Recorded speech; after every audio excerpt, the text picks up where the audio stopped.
Firma Galanterist u Zagrebu, Ilici 12, posluje od 1997. godine.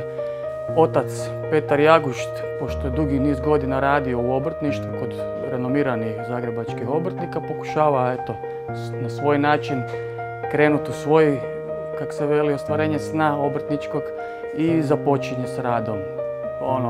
Godine nisu bile lagane kad je on krenuo, jer 1997. godina, nakon rata, je počeo masovan uvoz, ali eto, tu smo već 27 godina, praktički režemo 20 godina okruglo.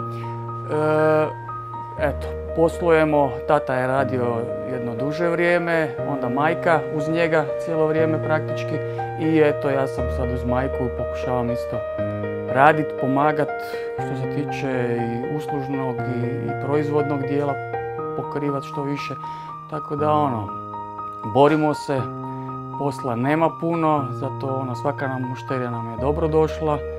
Radimo sve praktički stvari što se mogu u galanteriji napraviti, znači proizvodnja od torbi, od remena, novčanika, etuija raznih, pa od, ajmo reći, nekakvih narudžbi po željama koji ima.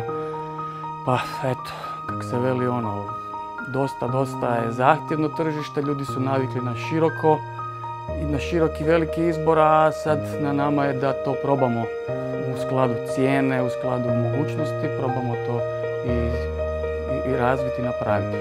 Naravno, sad pojedine mušterije imaju razumijevanja, nemaju razumijevanja, jer sva cijena se uspoređuje sa kupovnim stvarima na veliko, gdje je to, ajmo reći, skroz cijena niska, a kod nas je proizvodnja jako skupa. Pa, posla nema puno, ali borimo se, trudimo se i još uvijek smo tu i ne damo se.